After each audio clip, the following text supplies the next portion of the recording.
गर्दा गर्दै एकजना नेता ढलेर मरेको थियो तपाईँहरूलाई थाहा छ है। अब त्यसमा चाहिँ इमिडिएटली चाहिँ त्यो CPR बेसिक लाइफ सपोर्ट भन्छ कि त्यो बेसिक लाइफ सपोर्ट गरेको भए चाहिँ त्यो मान्छे चाहिँ बच्न सक्ने चाहिँ धेरै नै सम्भावना थियो कि अलमोस्ट मोर देन 90% सम्भावना थियो र त्यहाँ कसैले पनि गरेन है। त्यही विषयमा एकदम छोटोमा मान्छेले धेरै कुरा नगरिकन होइन म गर्नुपर्ने चिज मात्रै म भन्छु, एक्ज्याक्टली के गर्नुपर्छ भनेर म भन्छु है। अब सपोज एकजना मान्छे बोल्दा बोल्दै तपाईँको अगाडि अथवा घरमा अथवा बाटोमा जहाँ भए पनि ढल्यो है। ढलेपछि तपाईँलाई शङ्का लाग्यो त्यो केही भयो होइन, सबभन्दा पहिला के गर्नु पऱ्यो भने उसलाई यहाँनिर ढलेको मान्छेलाई झस्काउने कोसिस गर्नु पऱ्यो बोल्यो है, त्यसरी हल्लाउने। अब उठेन है, नउठेपछि के गर्ने भने उठ्यो भने उठिहाल्यो, उठेन भने के गर्ने भने सबभन्दा इम्पोर्टेन्ट कुरा भनेको चाहिँ उसको रक्त सञ्चार भइरहेछ कि छैन भनेर हेर्नुपर्ने हुन्छ होइन। किनभने ब्रेनमा चाहिँ केही समयसम्म रक्त सञ्चार भएन भने उसको मृत्यु हुन्छ। अब त्यही भएको हुनाले रक्त सञ्चार भएको छ कि छैन भनेर हेर्नलाई नर्मली हामीले पल्स यहाँनिर हेर्छौँ होइन, तर ब्लड प्रेसर एकदमै कम भएको बेलामा चाहिँ यहाँनिर पल्स नभेटिनु पनि सक्छ। त्यही भएर यो घाँटीमा हामीले हेर्नुपर्छ। घाँटीमा कहाँ हेर्ने भने हामी सबैको यो यसलाई हामी नेपालीमा रुद्रघण्टी भन्छौँ नि, यो रुद्रघण्टीको साइडमा एकपल्ट छाम्नुहोस् त, सबैले छाम्नुहोस् त, पल्स एकातिर छाम्नुहोस्, यसरी मैले गरेर जस्तो भेट्नुभयो, पल्स भेट्नुभयो हो। यहाँनिर पल्स छ छैन भनेर यसरी हेर्ने एकछिनसम्म है, 10 सेकेन्डभन्दा बेसी समय यसमा नष्ट नगर्ने। यहाँ पल्स भेट्यो भने ठिक छ, उसलाई छोड्न सकिन्छ होइन, एकछिन मात्रै फेन्ट भएको हुनसक्छ अथवा कुनै कारणवश जस्तै सुगर कम भयो भने पनि मान्छे फेन्ट हुन्छ, ती कारणले भएको पनि हुनसक्छ होइन। अब त्यस्तो अवस्थामा पनि एम्बुलेन्सलाई बोलाएर उसलाई इमिडिएटली लानु पर्यो। तर उसको यहाँनिर यदि पल्स छैन है, पल्स छैन भने अरू चिज धेरै केही गर्नु पर्दैन है, इमिडिएटली तपाईँले चेस्ट कम्प्रेसन सुरु गर्नुपर्छ। र पहिला पहिला के भनिन्थ्यो भने चेस्ट कम्प्रेसन र माउथ टु माउथ ब्रिदिङ भन्ने सुन्नु भएको छ नि, त्यो दुइटै गर्नुपर्छ भन्ने कुरा थियो होइन। तर अहिलेको रिसर्चमा चाहिँ के देखिएको छ भने सबभन्दा इम्पोर्टेन्ट चाहिँ चेस्ट कम्प्रेसन हो। किनभने चेस्ट कम्प्रेसन भनेको तपाईँले मुटुलाई खिच्ने हो र मुटुलाई खिच्दाखेरि त्यहाँ मुटुले ब्लड पम्प गर्छ र केही समयसम्म जबसम्म तपाईँले CPR गरिराख्नुहुन्छ तबसम्म चाहिँ ब्रेनमा केही हदसम्म ब्लड सप्लाई भइरहेछ। अब त्यसको लागि के गर्नु पर्यो भने हाम्रो यहाँनिर चेस्टमा यो ब्रेस्ट बोन भन्छ है, यो अगाडिको ठुलो पातलो बोन हुन्छ, यो ब्रेस्ट बोन हुन्छ।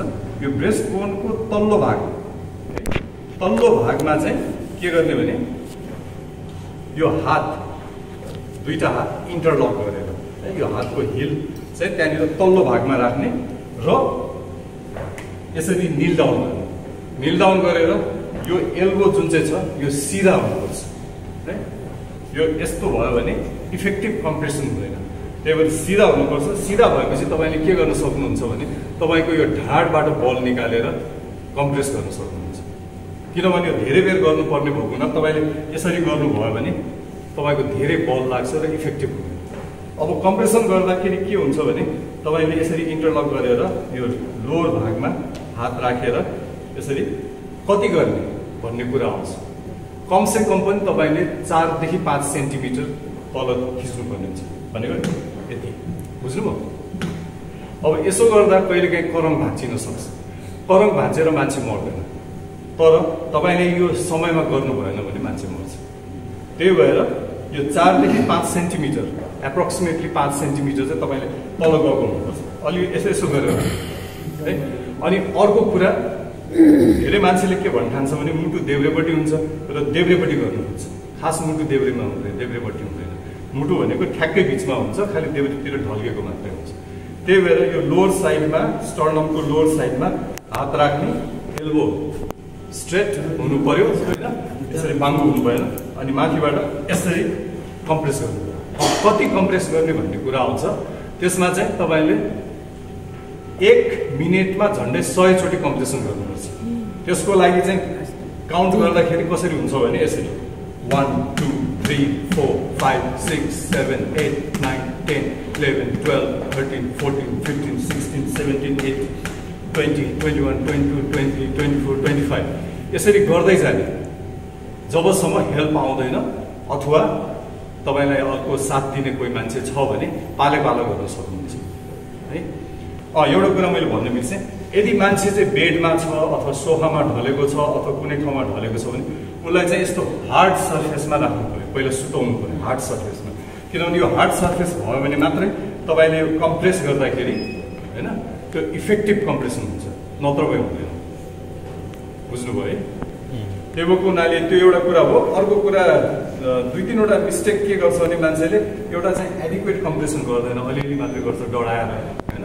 अर्को देब्रेपट्टि गर्छ, त्यो पनि भएन होइन। अर्को विभिन्न ठाउँमा गर्छ, त्यो भएन। गर्नुपर्ने चाहिँ यो अगाडिको जुन चाहिँ स्टर्नम भन्ने बोन छ त्यसको लोवर थर्डमा गर्ने। अब कति बेरसम्म गर्ने भन्ने कुरा आउँछ, जबसम्म एम्बुलेन्स आएर पेसेन्टलाई लाँदैन अथवा जबसम्म पेसेन्ट उठ्दैन तबसम्म गर्ने। अब यो निकै लामो समयसम्म गर्नुपर्ने पनि हुन्छ, कहिलेकाहीँ आधी घन्टा होइन सम्म गर्नुपर्ने पनि हुन्छ। त्यही भएर पालै पालो गर्दाखेरि राम्रो हुन्छ। 2-3 जना छ भने मेन कुरा चाहिँ यही।